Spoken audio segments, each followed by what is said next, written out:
We are back with a new episode of BMH Doctor Chat.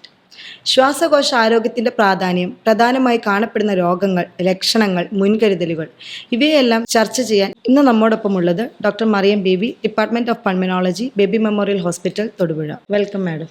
Thank you. സാധാരണമായി നമ്മുടെ സമൂഹത്തിൽ കാണപ്പെടുന്ന ശ്വാസകോശ രോഗങ്ങളെ പറ്റി ഒന്ന് വിലയിരുത്താമോ? നമ്മുടെ ഇവിടെ സാധാരണയായി കാണപ്പെടുന്ന രോഗങ്ങൾ എന്ന് വെച്ച് കഴിഞ്ഞാൽ ഒന്ന് ആസ്മ.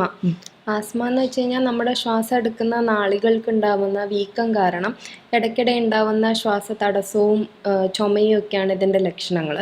പിന്നെ കാണുന്നതാണ് ഒരു COPD എന്ന് പറയും, അതായത് ക്രോണിക് ഒബ്സ്ട്രക്റ്റീവ് പൾമണറി ഡിസീസ്.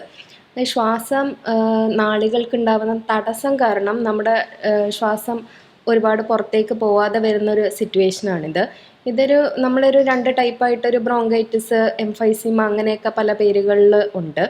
പിന്നെ അതിലും കോമൺ ആയിട്ടുള്ളതാണ് നമ്മളെ ശ്വാസകോശ അറകൾക്കുണ്ടാവുന്ന അണുബാധ, ന്യൂമോണിയ എന്ന് നമ്മൾ എപ്പോഴും കേൾക്കുന്നതാണ്.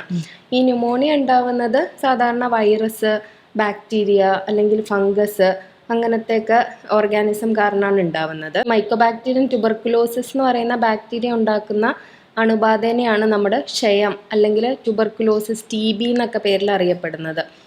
പിന്നെ നമ്മുടെ ഒരു അസുഖമാണ് ലങ് ക്യാൻസേഴ്സ്, ശ്വാസകോശ അർബുദങ്ങൾ. പിന്നെ വേറൊരു വിഭാഗമാണ് ഇൻഡസ്ട്രീഷ്യൽ ലങ് ഡിസീസ് എന്ന് പറയും. അതായത് ഈ ശ്വാസകോശ നാളികൾക്കിടയിലുള്ള സ്ഥലത്തിന് കുറച്ച് കട്ടിയും നീർക്കട്ടലൊക്കെ വന്നിട്ട് നമ്മുടെ ലങ്സ് ചുരുങ്ങുന്ന പോലത്തെ ഒരു സിറ്റുവേഷൻസിലേക്കാണ് അത് കൊണ്ടുപോവുക.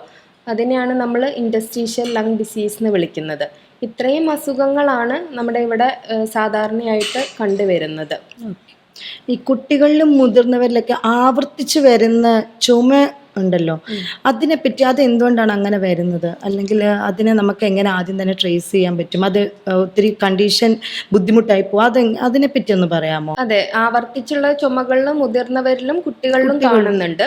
ഈ മുതിർന്നവരിൽ ഞാൻ ഈ പറഞ്ഞ അസുഖങ്ങളൊക്കെ തന്നെ, ഒന്നുകിൽ ആസ്മയാവാം, അല്ലെങ്കിൽ പുകവലിയുള്ള ആൾക്കാർ, കുറച്ചും കൂടി പ്രായം കൂടിയ ആൾക്കാരൊക്കെ ആണെങ്കിൽ അവർക്കാണ് ഈ COPD പോലെയുള്ള അസുഖങ്ങൾ കാണുന്നത്.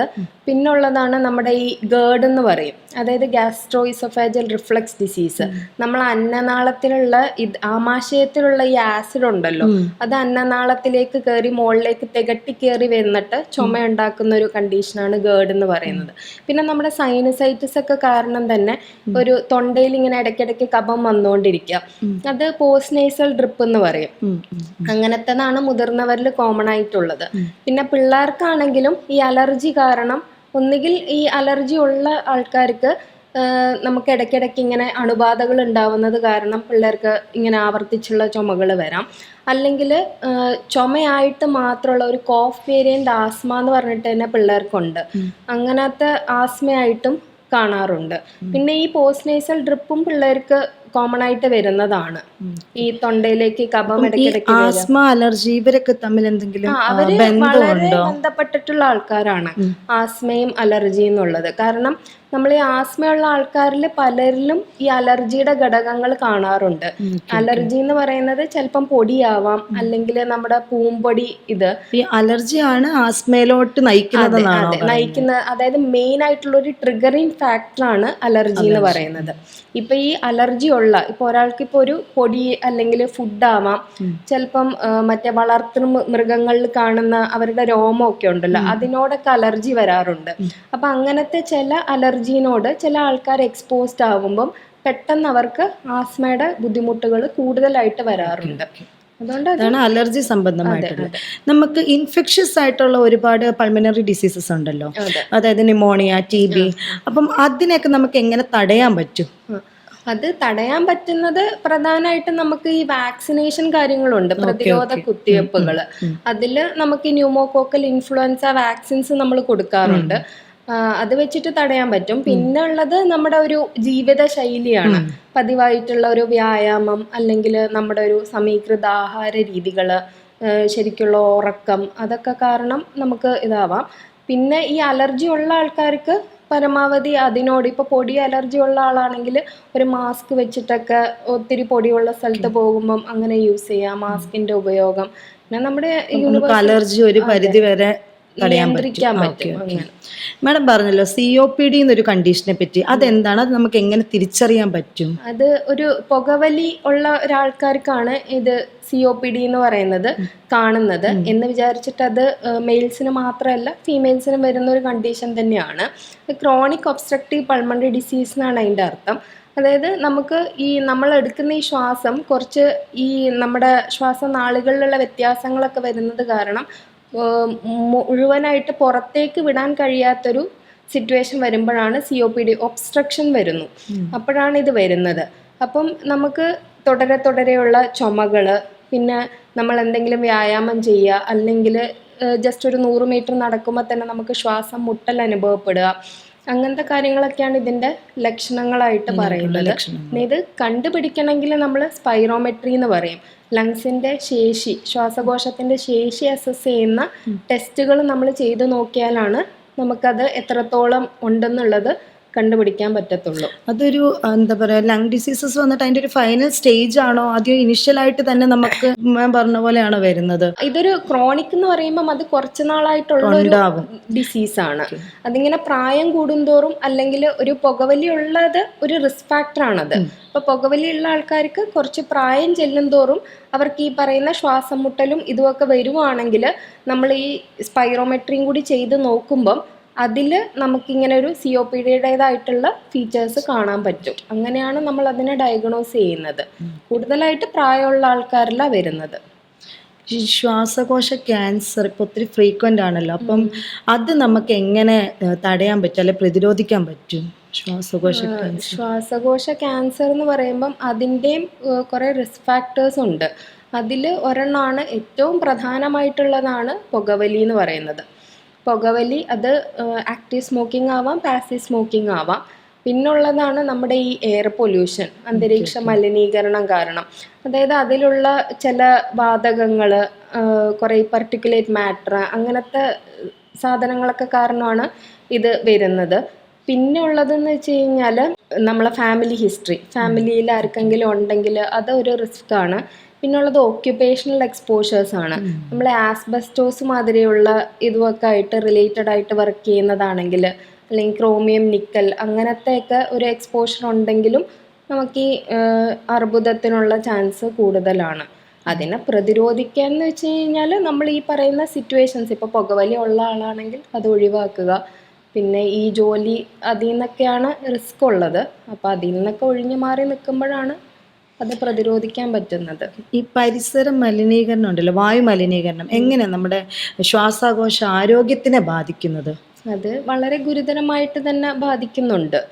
അത് കാരണമാണ് ഈ പറയുന്ന COPD ആണെങ്കിലും ക്യാൻസർ ആണെങ്കിലും ഇപ്പം ആസ്മയാണെങ്കിലും ആസ്മയ്ക്കൊക്കെ ഉള്ള റിസ്ക് വളരെയധികം കൂട്ടും നമ്മൾ ഈ വായു മലിനീകരണം കാരണമൊക്കെ.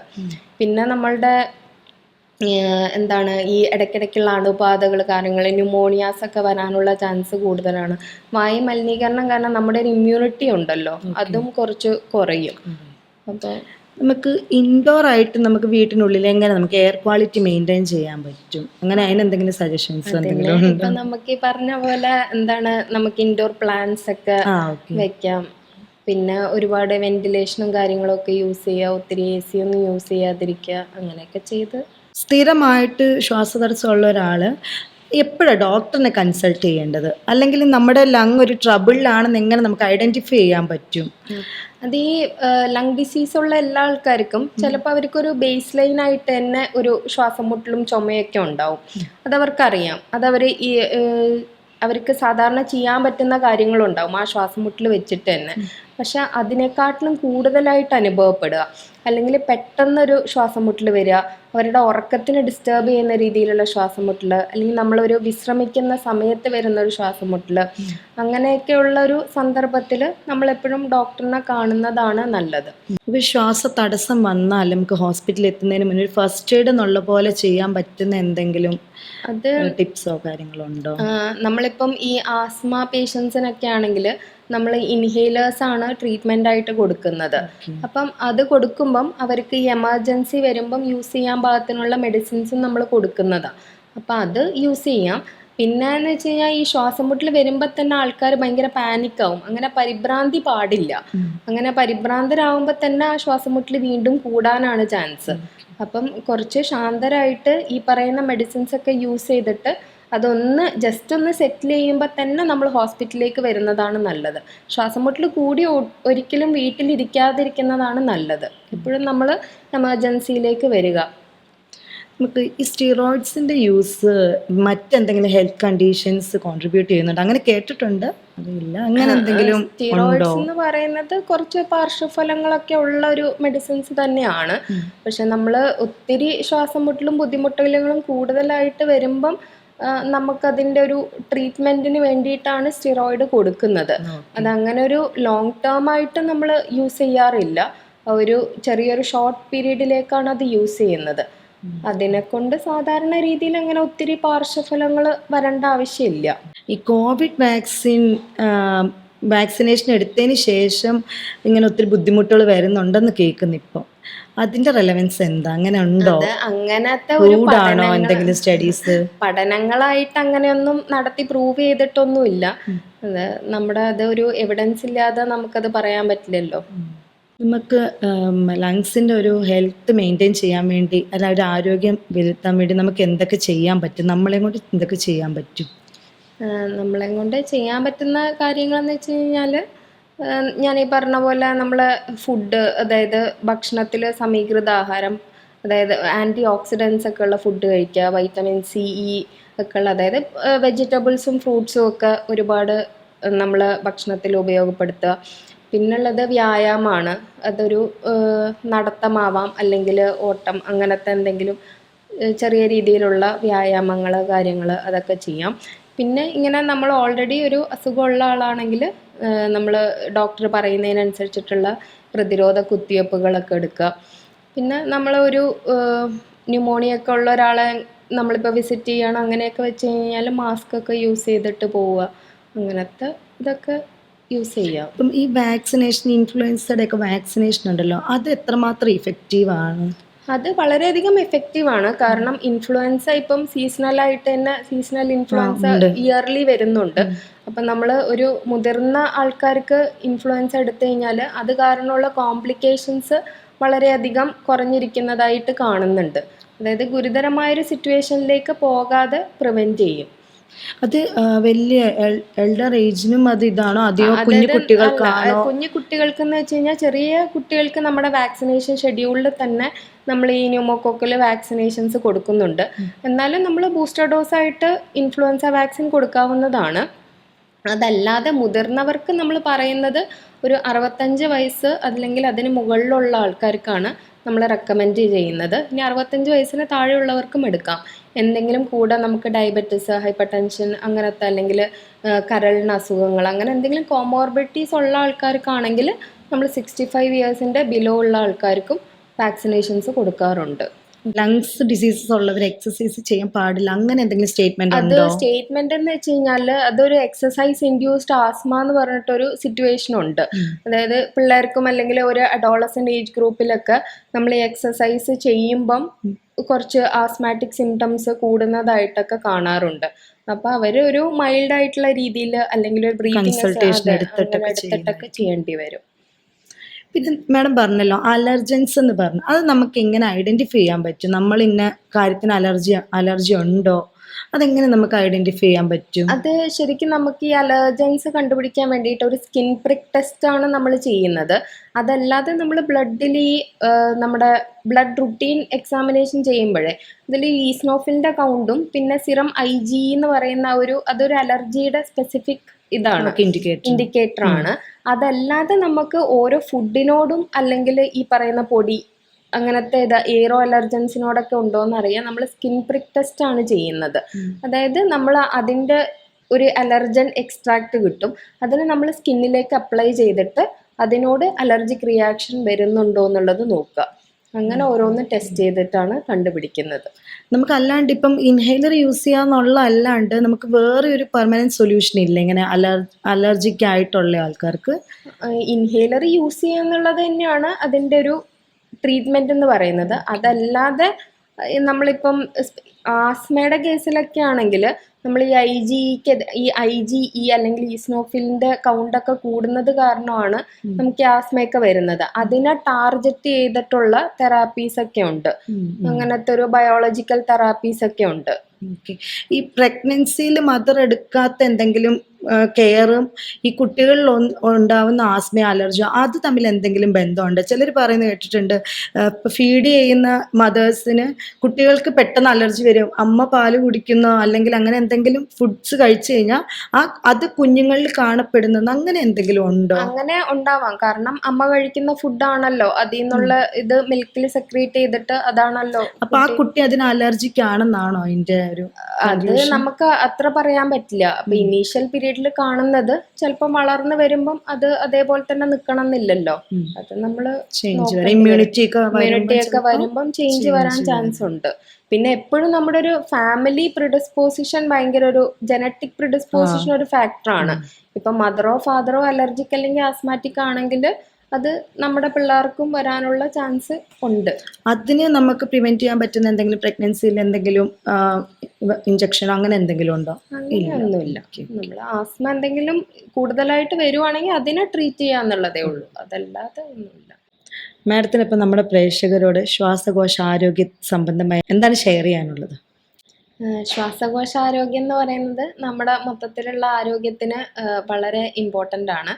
അപ്പം അതുകൊണ്ട് നമ്മൾ ഒരു പതിവായിട്ടുള്ള വ്യായാമം, ആരോഗ്യകരമായിട്ടുള്ള ഭക്ഷണ രീതികൾ, പിന്നെ പ്രതിരോധ കുത്തിവെപ്പുകൾ എടുക്കുക, അങ്ങനത്തെ പ്രിവെൻറ്റീവ് മെഷേഴ്സ് ഒക്കെ എടുക്കേണ്ടതാണ്. പിന്നെ നമ്മൾ ഒത്തിരി ചുമയും കഫക്കെട്ടലും ഒക്കെ ഒരാഴ്ചയിൽ കൂടുതലായിട്ടുണ്ടെങ്കിൽ നമ്മളൊരു പൾമണോളജിസ്റ്റിനെ എന്തായാലും ഒന്ന് കൺസൾട്ട് ചെയ്യേണ്ടതാണ്.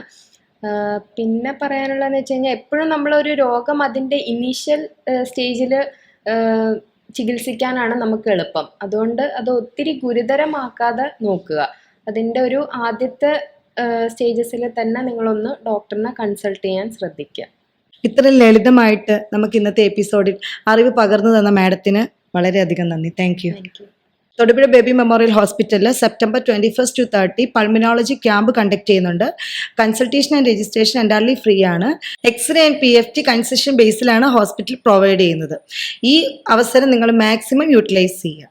Join us again in our next episode with a fresh topic. Signing off, Dr. Anju Kesat.